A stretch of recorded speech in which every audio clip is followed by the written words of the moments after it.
The day I moved into my new house, a woman in a pastel tracksuit and wedge sandals was already standing on my lawn with a clipboard. She looked like someone who only left the house to complain about the weather, or someone else's fence. I hadn't even finished backing the U-Haul into the driveway when she marched over like she owned the street. "You must be Walter Zane," she said, her voice sharp enough to slice drywall. "I'm Cheryl, Vice President of the Maple Ridge HOA. I gave her a nod, pulling the parking brake. "Nice to meet you, Cheryl, but I'm not joining the HOA.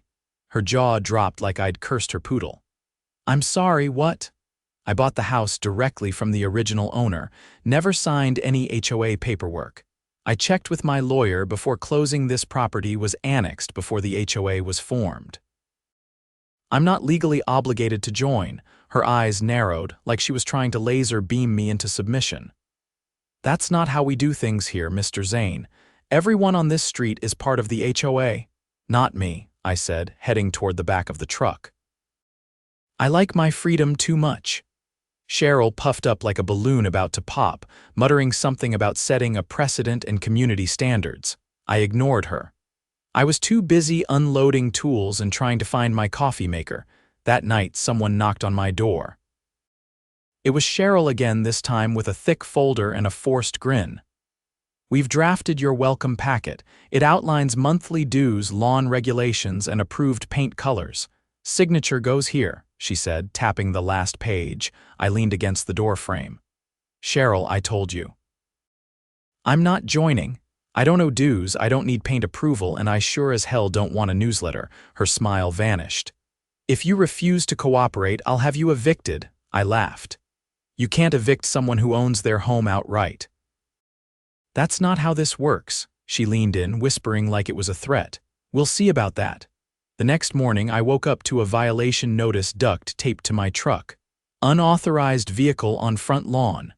The truck was clearly in my driveway. The day after that, I got 3 more. One for non-conforming house numbers, one for improper trash bin storage, and another for failure to display HOA welcome flag. That flag never existed. I started documenting everything. Photos, timestamps, even security cam footage from the doorbell camera. Cheryl was having neighbors, her HOA cronies, walk by and snap pictures of my yard like they were the paparazzi of petty. Then came the certified letter. It claimed I owed over $2,000 in fines and warned that the HOA would place a lien on my home if I didn't remedy the situation. I took it straight to my lawyer. "You're not part of the HOA, they have no legal standing over you," he said, flipping through the papers. "But if they try to enforce any of this, it's harassment. Document everything, every call, every letter, every fake fine." Oh, I was already on it. That weekend, Cheryl and her board held a mandatory neighborhood meeting. I didn't go. I spent the evening installing 2 more security cameras, one at the front gate and one facing the street. By Monday, I caught one of her board members trying to toss a bag of leaves onto my lawn at midnight. Poor guy didn't realize he was being recorded in full HD. I uploaded the footage to a private folder and named it HOA Clowns. By the end of the week, Cheryl showed up again, this time with a new threat. "You don't want this to get ugly, Walter. If you won't play by our rules, we'll make it very difficult for you to live here." I gave her the same deadpan look I gave my boss when he tried to schedule a meeting during football season. "Good luck with that, Cheryl." On Tuesday morning, I came outside to find my mailbox lying in pieces across the curb. The post was snapped clean in half, like someone had taken a crowbar to it. Nothing else on the street was touched. I stood there staring at it, then slowly turned toward the security camera mounted on the edge of my garage. Back inside, I pulled up the footage. At exactly 2:13 a.m., a figure in a hoodie crept up with a tire iron, gave the post 3 hard swings, then jogged back into the shadows. The person wore gloves, but I recognized the walk. It was the same guy who'd thrown leaves on my lawn, Craig, Cheryl's lapdog from the HOA board. I didn't bother calling Cheryl. I went straight to the police. The officer assigned to my case, Detective Ramirez, took one look at the footage and raised an eyebrow. "You got any problems with this guy recently?" "Yeah," I said. "His HOA's been trying to strong-arm me since the day I moved in." "Sounds like harassment to me," he said, scribbling in his notebook. "You got that lawyer still?" "Absolutely." "Good, keep him close. We'll pull this guy in for questioning, get a statement. If the HOA's behind this, we'll pursue charges." The next day, Cheryl parked her Lexus across my driveway and started pacing back and forth in front of my yard like she was performing a one-woman protest. She was on the phone, talking loud enough for me to hear every word through the window. "I don't care what the police say, he's a threat to this community. He's filming people without consent. That's surveillance. He's violating privacy laws." Nice try, Cheryl. Unfortunately for her, every camera was pointed at my own property or public areas, and I had the legal paperwork to back it up. I went outside, leaned against the porch column, and waited for her to notice me. She didn't stop talking. "I don't care how we have to do it. If the lien doesn't scare him, we'll find something else. Code enforcement, zoning violations, anything." She finally turned and saw me watching. Her voice didn't even waver. "Oh, he's right here," she said into the phone. Standing there like a vulture, I gave her a little wave. "How's Craig doing?" I asked. She ended the call without a word and stormed off. The next morning, her Lexus was keyed from bumper to bumper. I didn't touch it, but I knew she'd try to blame me. Sure enough, 2 hours later, a patrol car pulled up. Officer Kramer stepped out, looking uncomfortable before he even reached the porch. "She says you vandalized her car." "Did she mention the dozen cameras pointed at my driveway?" I asked. He sighed. "I figured." "Mind if I take a look at the footage?" I invited him in, pulled up the timestamp, and played it back. Cheryl's car sat untouched all night. Nobody came near it. She must have done it herself or had someone else do it to set me up. Officer Kramer watched in silence, then shook his head. "That's a false report. I'll file it." She was getting desperate. 2 days later, I came home from work to find that someone had spray painted the word trash across my garage door in red paint. Again, only my house was hit. The cameras caught it all. This time it was another board member, Linda, the same woman who'd once tried to measure my grass with a ruler. I handed the footage over to Detective Ramirez. He looked exhausted. "They're not even trying to be subtle," he muttered. "This isn't just harassment anymore, it's coordinated vandalism." "I'm bringing this to the DA. At this point, my lawyer, Dean, decided it was time to do more than just react. "We're filing a civil suit," he said. "Harassment, property damage, defamation, and attempted fraud. And we're subpoenaing the HOA's internal communications." He submitted the paperwork the following Monday. That's when things really blew up. A week after the suit was filed, someone from inside the HOA leaked their internal emails. I didn't ask who it was, but I had a good guess. There was an older couple on the board who'd always looked uncomfortable during the public meetings. One of them must have had enough. The emails revealed everything. Cheryl had been orchestrating the campaign against me from the start. She referred to me as the rogue element and outlined plans to pressure him into compliance through strategic enforcement. She directed other board members to fabricate violations, encouraged the targeting of my property, and even floated the idea of planting contraband in my yard to involve law enforcement. One email from Craig read, "If we can get him cited for something criminal, he'll lose community trust. People will beg us to intervene." The leak went public within hours. A local blogger got a hold of it and ran a full exposé on the Maple Ridge HOA. The headline read, "HOA Gone Wild, Suburban Dictatorship Exposed." The neighborhood turned overnight. Residents who'd once avoided eye contact now waved from their porches. One woman even brought over a pie and whispered, "I always hated Cheryl." At the next HOA meeting, the turnout was triple the usual. People packed into the community center, not to discuss lawn heights, but to demand resignations. Cheryl tried to maintain control, banging the gavel and calling for order.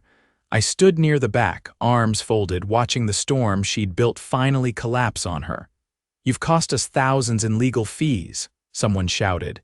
"You lied about the lien process," another yelled. "You tried to frame a neighbor," that one got a full round of applause. Cheryl tried to argue that I was a toxic element and that she had acted in the interest of the community. But nobody was buying it. One resident, a retired judge named Harold Becker, stood up and said, "The only toxic element here is the rot in your leadership. I move to dissolve the current board pending investigation." The vote wasn't even close. That night I got a call from Detective Ramirez. "She's being charged with conspiracy to commit fraud, filing false police reports, and coordinated vandalism. Craig and Linda are being charged as well. Might be more once the DA finishes digging." By the end of the month, Cheryl had vanished from the neighborhood. Her house went up for sale quietly, and the rest of the former board resigned under pressure. The new interim HOA president, Harold Becker, at the first meeting under his leadership, he addressed the crowd with a calm, clear voice. "We're here to serve the community, not control it.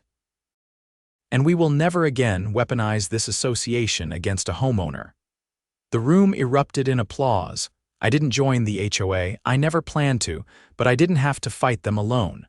All it took was standing my ground long enough for the truth to come out, and a few well-placed cameras. One morning, about 3 weeks after Cheryl's resignation, I was sipping coffee on the back porch when a city inspector showed up unannounced. He was wearing a reflective vest and holding a clipboard, clearly annoyed. "I need to inspect your property lines," he said. "There's been a complaint about an illegal fence extension onto Greenbelt land." I didn't have a fence, not even a single post. I motioned toward the yard. "You're free to look, but I think you've got the wrong house." He squinted at the clipboard again, then frowned. "It says here there was a recent construction project violating city easement laws." I walked with him around the lot. Nothing but grass and a few flower beds. No fence, no construction, no changes since the day I moved in. He scratched his head, took a few photos, and apologized. "Someone's filing bogus complaints under your address. That's a felony if it's intentional." I didn't need to guess who it was. The timing was too perfect. The new HOA board was still reorganizing, and Cheryl had vanished without a trace, but her fingerprints were still all over this. She might have been gone, but someone was still running errands for her. Later that afternoon, Dean, my lawyer, forwarded a tip he'd received from a contact at City Hall. Apparently, multiple anonymous complaints had been submitted regarding my property sinkholes that didn't exist, illegal pesticide use, even a supposed unlicensed daycare operation in my basement. All of them were traced back to the same IP address. Dean met me at my house that evening. He had a folder in his hand and a look on his face like someone who just discovered termites in their floorboards. "They weren't just trying to fine you out of the neighborhood," he said. "They were laying the groundwork for a city condemnation process. If enough infractions stack up, it triggers a review. Someone wanted the city to seize your home." I stared at him. "That's not just harassment, that's criminal conspiracy," he nodded. "And I've already alerted the DA's office." That night, I added 2 more cameras, one facing the alley, the other angled at the rear fence line. I didn't care if it looked paranoid. If someone was still acting on Cheryl's behalf, I wanted to catch them in the act. It didn't take long. 3 nights later, at just after 3 in the morning, a figure in a hoodie and gloves crept through the alley with a can of industrial weed killer. They leaned over the back fence and sprayed a thick line across my vegetable garden, then disappeared into the dark. The camera caught everything, from the license plate of the getaway car to the design on the hoodie sleeve. Dean forwarded the footage to Detective Ramirez, who called me the next day. "We got an ID," Ramirez said. "It's Cheryl's nephew, lives 2 towns over. Already has a misdemeanor for trespassing on his record." He paused for a moment before continuing. "Walter, there's more. We served a warrant on Cheryl's old residence. Her home computer had spreadsheets tracking fines, fake complaints, and notes about which city inspectors could be manipulated. There's even a draft lawsuit naming you as a public nuisance. She was building a case to have your property seized and auctioned under eminent domain. I sat down hard, the air punched out of my lungs. Ramirez continued. She wasn't just trying to control the HOA, she wanted your land. There's a note in one of the files about a developer looking to acquire multiple lots for a commercial project. Your house was the last one not under HOA jurisdiction. That changed everything. Dean filed a motion to expand our civil suit to include attempted fraud through misuse of municipal systems. Meanwhile, Cheryl's nephew was arrested and charged with felony property damage. When questioned, he admitted Cheryl had paid him $200 to mess up the yard a little and keep the pressure on. The DA's office moved quickly. They filed criminal charges against Cheryl for conspiracy, cyber harassment, and attempted misuse of city condemnation procedures. When officers tried to arrest her, she was already gone. Her Lexus was found abandoned at her regional airport, and she'd boarded a flight 2 days before the warrant dropped. She had used a fake name. It took another week before the U.S. Marshals tracked her to a rental property in Nevada. She'd been living under her maiden name and using a forged ID. They brought her back in cuffs. The trial became a local spectacle. For the first time, people saw just how deep the corruption had gone. Cheryl had used her position to fabricate violations, manipulate city officials, and even bribe an HOA accountant to backdate bogus fines against multiple residents, not just me. A woman named Samantha, who lived 3 blocks over, came forward with her own story. Cheryl had forced her to repaint her entire home 3 shades lighter under threat of foreclosure, even though the shade was within code. Another man, Henry, admitted he'd paid nearly $6,000 in fines just to avoid confrontation. At the trial, Cheryl tried to claim it was all a misunderstanding, that she was trying to restore order and protect property values. But the jury wasn't buying it. Her emails showed a clear intent to target, harass, and ultimately drive me out for financial gain. She was convicted on all counts. The judge handed down a sentence of 7 years, with no possibility of parole for the first 3. The courtroom was silent except for the sound of her lawyer packing up papers. After the verdict, I stepped outside into the cold air and took a deep breath. Dean clapped me on the shoulder. "You just set a precedent," he said. "No HOA in this county is going to try something like that again." The new board, under Judge Becker's guidance, began rewriting the HOA charter. Gone were the vague clauses about community harmony and aesthetic values. In their place were clear, enforceable rules with limits on fines, mandatory review panels, and strict oversight of board actions. The board also voted to establish an independent ombudsman position, a rotating community member with no ties to the board, responsible for reviewing complaints and ensuring accountability. I wasn't interested in the role, but I nominated Samantha. She accepted. As for me, I finally finished planting the vegetable garden Cheryl's nephew tried to destroy. Tomatoes, squash, and peppers now filled the raised beds. The fence stayed low, the cameras stayed up, and the neighborhood stayed quiet. Neighbors stopped by more often now. Not to complain or take photos, but to say hello, ask for gardening tips, or just talk. Whatever fear or tension Cheryl had planted was gone, replaced by something that felt a lot more like community. I never joined the HOA, never planned to, but I didn't have to bend to live here. All I had to do was stand my ground long enough for the truth to do the rest. I was halfway through repairing the irrigation line behind the garden when Harold Becker pulled up in his old Buick. He stepped out slowly, adjusting his cap against the late afternoon sun, and held up a manila envelope like it was something dangerous. "Walter," he said, "you need to see this." I wiped my hands on a rag and nodded toward the porch. "What is it?" He followed me up the steps with a stiffness that only came from long years on the bench.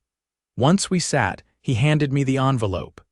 Inside were scanned copies of real estate contracts, county assessor reports, and a memo from a law office I didn't recognize. But the name at the top of each document hit like a brick. Maple Ridge Development Group. I looked at Harold. "That's not real, is it?" he sighed. "It is. Cheryl wasn't just trying to push you out. She signed a preliminary agreement with that group 2 years ago. The plan was to get the HOA to take over the entire cul-de-sac, then rezone it for mid-rise condos. But you were the last holdout. Without your lot, the project couldn't move forward. That's why she went after you." I flipped through the papers again. "This law firm Caldwell and Lorne, why does that sound familiar?" Harold leaned forward. "Because the lead partner, Raymond Lorne, is her cousin. She hid it pretty well, but the money trail leads straight back to her." I stood up slowly, pacing the edge of the porch. "So she tried to get my property condemned so she could sell it to her cousin's firm under the table?" Harold nodded. "And here's the worst part. The HOA had an emergency fund, about $20,000. It was supposed to be for infrastructure repairs. Cheryl drained it in chunks. Legal retainers, consultant fees, all filtered through fake invoices. I only found out because the new treasurer flagged the math." "So she embezzled from the HOA to fund a private land grab," I said. "And now that she's in custody, the county's opening a full audit. If anyone else was involved, we'll know." I didn't say anything for a moment. I just looked out at the yard, the garden rows, the freshly trimmed trees. A whole neighborhood had nearly been reshaped around one woman's greed. Harold stood. "There's going to be a community meeting next week. I think you should come." "I'll be there," I said. That night, I went through the documents again. My lawyer, Dean, confirmed every single one was authentic. The development group had even filed a zoning variance request 6 months earlier, banking on the HOA acquiring my property by then. They were so confident they'd already submitted architectural plans to the city. But none of it could move forward now. Not with Cheryl indicted and the HOA under investigation. The following Thursday, I got a call from Detective Ramirez. "We've charged Cheryl with financial fraud, racketeering, and conspiracy to defraud the county. But there's a new wrinkle. One of the city planning officials was on her payroll. We found cash deposits into his offshore account. He was going to fast-track the rezoning request once she delivered your lot." I didn't say anything. Ramirez continued. "That's public corruption, and the DA wants to make an example out of all of them." On Tuesday, the community meeting was packed. Not just residents, but reporters and a representative from the mayor's office. Harold stood at the front beside a projector screen. When I walked in, every head turned. I took a seat near the back, not saying a word. Harold cleared his throat. "Thank you all for coming. I know recent events have shaken our trust in this institution, but transparency starts tonight. We're going to walk through exactly what happened, who knew what, and when." Over the next hour, he laid out the full timeline, the secret contracts, the financial discrepancies. The emails between Cheryl and the developer, including one where she referred to me as the final domino. Then he brought up the city official Dennis Hackett, a man who had rubber-stamped dozens of permits over the past decade. He was being charged with accepting bribes from at least 3 neighborhood associations, including Maple Ridge. When Harold asked if anyone had questions, a woman in the front row raised her hand. "What's going to happen to our dues?" she asked. "To the HOA itself," Harold nodded. "We're freezing dues until a full audit is complete, and we're holding elections next month for a permanent board. No more lifetime appointments, no more backdoor decisions." Another man stood up, Thomas, a contractor 2 houses down from me. "And what about Walter? He's the reason this all came out. The reason we caught it in time." Harold looked my way. "That's up to him. I didn't need to. I just want to live in peace," I said. "No fake fines, no bogus flags, just neighbors, not overseers." There was a long silence, then someone clapped, then another. Within seconds, the room filled with applause, not loud or dramatic, but solid, genuine. After the meeting, Thomas approached me in the parking lot. "I got a crew," he said. "We're rebuilding the community garden Cheryl bulldozed last year for that pointless gazebo. You're welcome to plant whatever you want." I shook his hand. "Count me in." A week later, I got a certified letter from the DA's office. As part of Cheryl's sentencing agreement, she was required to pay restitution to affected residents. My name was at the top of the list. I wouldn't see all of it, not even most, but the gesture mattered. The city also announced a new oversight committee for neighborhood associations. Harold was appointed as a founding member. He called me the next day. "Would have never happened without your cameras," he said. I laughed. Guess they finally paid for themselves. Cheryl took a plea deal. 5 years plus restitution and a lifetime ban from serving on any homeowners association board in the state. Her cousin, the lawyer, had his license suspended. The city official resigned in disgrace and was awaiting trial. I replaced the old mailbox with a steel one bolted to a concrete base. Not out of paranoia, just practicality. The cameras stayed up, but I didn't check them as often. Neighbors came and went, but the tension was gone. People waved. Kids played basketball in the street without someone measuring decibel levels. And the new board made good on their promise. Every new policy was voted on, every dollar accounted for. As for me, I finally got around to building that rain barrel system I'd been meaning to try. The garden thrived. Tomatoes the size of softballs, peppers so hot they made your ears ring. I even gave away extra produce on Saturdays, left it out in a box near the sidewalk with a handwritten sign. "Take what you need." One afternoon, a boy about 10 years old stopped by with his mom. He picked out a cucumber the size of his forearm and looked up at me, eyes wide. "Did you grow all this?" "Every bit of it," I said. He nodded like that meant something. "Cool." They walked off down the street. The mom glanced back and gave me a quiet nod of thanks. I watched them go, then turned back to the garden. The sun was warm, the breeze steady, and for the first time in months, everything felt exactly the way it should. No HOA flags, no clipboards, just soil, sweat, and peace.